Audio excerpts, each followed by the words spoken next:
اب دجال کا سن لیں تھوڑا سا تذکرہ. تو دجال آئے گا، 70,000 یہودیوں کی فوج اس کے ساتھ ہوگی، بیش قیمت دبیز کے کپڑے کا لباس ہوگا، اور وہ دجال شام اور عراق کے درمیان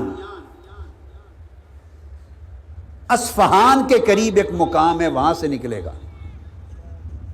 اصفہان کے قریب ایک مقام، وہاں سے نکلے گا وہ دجال، اور وہاں ایک بستی ہوگی، اس بستی کا نام یہودیہ ہے، اس بستی میں سے دجال نکلے گا. اصفہان کے قریب یہودیہ بستی سے نکلے گا. یہ بھی جوان ہوگا. سیدنا امام مہدی علیہ السلام بھی جوان ہوں گے، ان کی عمر 30 سے 40 برس ہوگی، اور بیعت کے وقت اور ظہور کے وقت 40 برس عمر مبارک ہوگی. یہ بھی جوان ہوگا.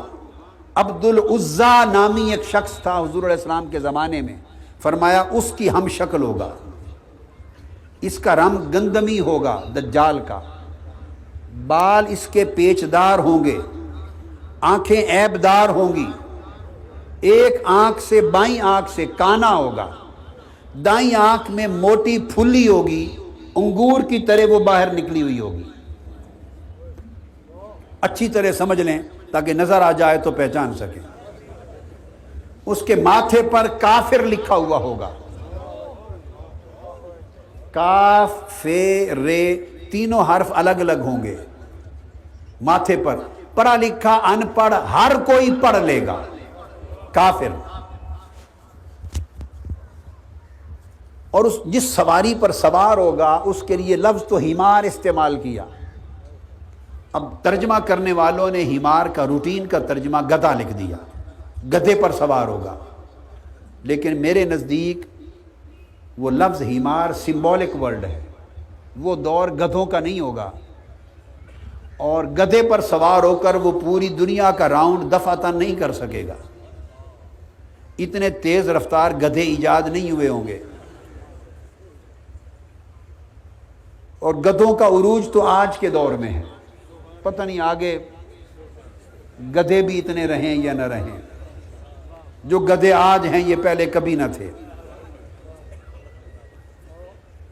فرمایا کہ وہ جو سواری ہے اس کے دونوں کان، ان کے درمیان 40 ہاتھ بالشت کا فاصلہ ہوگا. یہ ایک بالشت 9 انچ کی بنتی ہے تقریباً. 40 ہاتھ کا مطلب آپ سمجھ لیں اپروکسیمیٹلی 30 فٹ. کان سے مراد مجھے پر لگتے ہیں، اور اشارہ جہاز کی طرف ہے. گدھا اس لیے کہا سمبولک ورڈ کہ گدھے کے کان کھڑے ہوتے ہیں، ہاتھی یا کئی جانوروں کے کان نیچے گرے ہوئے ہوتے ہیں، گدھے کے کان ایسے کھڑے ہوتے ہیں اس سمت. لگتا ہے کہ سمبولیکلی اشارہ دیا کہ اس کے کان یعنی بازو گدھے کے کانوں کی طرح کھڑے ہوں گے، اور دونوں بازوؤں کے درمیان 30 فٹ کا فاصلہ ہوگا. پروبیبلی اشارہ اس وقت کے کسی قوم کوڈ بہت بڑے جہاز کی طرف، تیز رفتار جہاز کی طرف کیا جا رہا ہے، کہ تیز رفتار جہاز اس کے پاس ہوگا.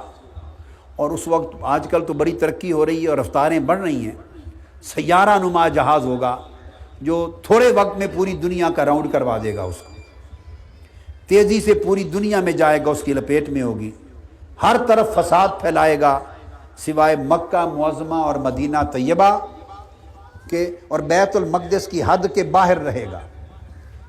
اس وقت مدینہ طیبہ کے اور مکہ معظمہ کے باہر 7 دروازے ہوں گے، فصیل ہوگی. ابھی تو فصیلوں کا دور نہیں آیا، بڑا وقت پڑا ہے. 7 دروازے ہوں گے، ہر دروازے پر ایک فرشتہ مقرر ہوگا، اور دجال کا داخلہ مکہ اور مدینہ میں بطور خاص بین ہوگا. اور جو منافق بس رہے ہوں گے مدینہ میں، وہ سارے اس زمانے میں مدینہ سے نکال دیے جائیں گے. کل منافق جو مدینہ اور مکہ میں رہ رہے ہوں گے، مکینان حجاز کے اور مدینہ کے، وہ سارے دجال کی دعوت پہ لبیک کہہ کے اس کی فوج میں شامل ہو جائیں گے.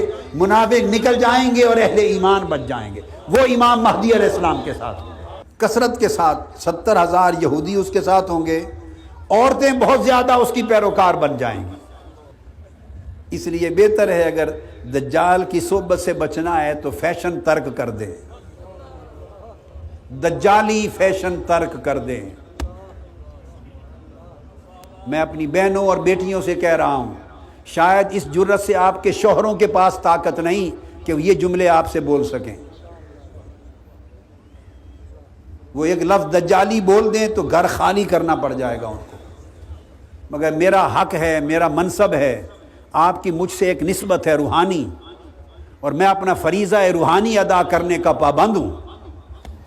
وہ تمام راستے جو دجالی فتنوں کا حصہ ہیں ان کو ٹھوکر مار دیں، تاکہ آنے والے وقت میں آپ اور آپ کی نسلوں کا شمار حضور علیہ السلام سے لے کر امام مہدی علیہ السلام تک کے راستے میں ہو۔